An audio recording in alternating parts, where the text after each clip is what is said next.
Hi there, Calvary. I just want to share a brief thought with you about unity and loving one another like Christ loves us. So to start off, I'd like to read Ephesians chapter 4, verses 1 through 4. It says, I therefore, the prisoner of the Lord, beseech you that ye walk worthy of the vocation wherewith ye are called, with all lowliness and meekness, with long suffering, forbearing one another in love, endeavoring to keep the unity of the Spirit in the bond of peace. There is one body and one Spirit, even as ye are called into one hope of your calling. I just want to take a little bit of a closer look into verse 3 here. It says, endeavoring to keep the unity of the Spirit in the bond of peace. This word endeavoring actually has might be a little bit more of a deeper meaning than you'd expect. So I'm going to use my notes here because I don't want to get it wrong. But that word endeavoring means to hasten, make haste, to exert oneself, and to give diligence, as well as to endeavor. And so as we continue in this verse, we can keep that definition in mind of extending yourself or being diligent toward.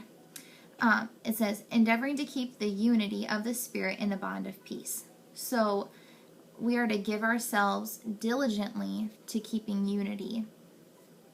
And so now I just want to take a quick look over at Ephesians chapter 4, verse 32. And it says, and be ye kind one to another, tender-hearted, forgiving one another, even as God for Christ's sake hath forgiven you. We know that the Bible references being the church as a body. So, there's lots of different types of people, lots of different ways that God uses us, but we're all meant to work together. And so with that thought in mind, I just want to share something that the Lord shared with me the other night. I was just praying up at the altar in church and just talking to the Lord about things that are going on in my life. And I just felt like He shared with me this thought about how when it's, in order to keep unity in the church, it can be challenging. And I think that's why this word endeavor is used, because you sometimes have to be more diligent to keep unity. It's not always going to be easy. You're not always going to get along with absolutely everyone that comes into the church. Not everyone's going to see it from your point of view, but it is our part to do our best to keep that unity. The word keep there actually means to attend to carefully, to take care of, to guard, and a couple other things as well. But I like that definition, to attend to carefully, because there will be times that it's going to be really easy to just say, you know what, we don't agree. I'm just gonna ignore this person, or I'm just gonna, if they come talk to me, I'm gonna try to cut the conversation short.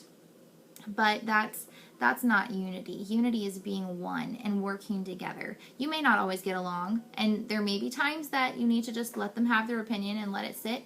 But we are to love one another, like Ephesians 4:3 says.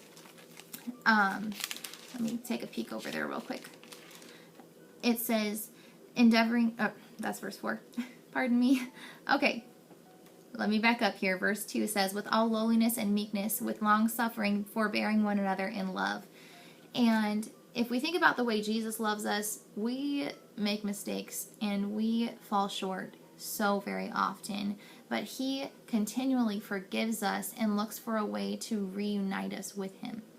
And in John chapter 16, verse 12, it says, this is my commandment, that ye love one another as I have loved you.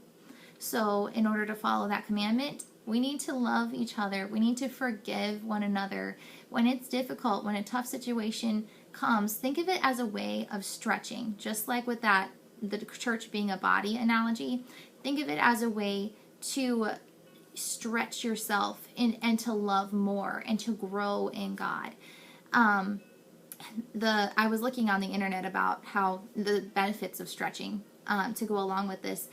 And it talked about how when you stretch, it benefits your circulation. And that just kind of sprung a thought in me. We talk about the blood of Jesus and how powerful it is and all the beautiful things about the blood of Jesus. But sometimes it's easy to forget, like, what does that blood represent? And, you know, one of the things that the blood of Jesus represents is our forgiveness, because he took our place. And so when we are stretching spiritually and stretching ourselves to love someone more, to forgive them when it's difficult, we're allowing the forgiveness of Jesus, just like blood, to flow through the body and bring healing. And I looked at that definition, or not definition, but that thing behind stretching, they talked about how stretching allows oxygen, or with the blood flow, oxygen will flow more, and it cleanses away bad things in your body.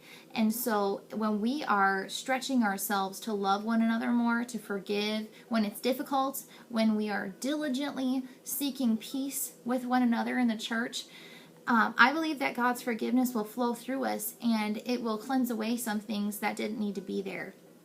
And I believe that the love of Jesus will work in us better. I love this in Acts chapter 2, verses 46 and 47. It talks about the unity that the church had in that day. And it says, "And they, continuing daily with one accord in the temple, and breaking bread from house to house, did eat their meat with gladness and singleness of heart, praising God and having favor with all the people. And the Lord added to the church daily such as should be saved." Now, I don't have the exact reference for this verse, but there's another spot in the Bible that says that that the Lord was saying to the disciples that ye will be known by your love. Now, I'm not quoting that specifically, but the way that others are going to know us as a church is by our love for one another.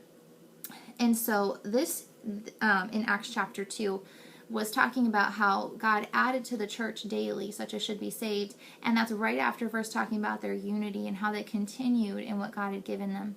So I just want to encourage you as a church, as well as this is encouraging myself, continue to forgive, continue to press toward unity in the church, and to have peace with one another, because that is something the Lord blesses. I know the church will grow as we love one another more like Christ. And I am so excited to see what God will do as unity grows in the church. So I pray God blesses you all. I'm looking forward to being with you again in service. And I'll see you later.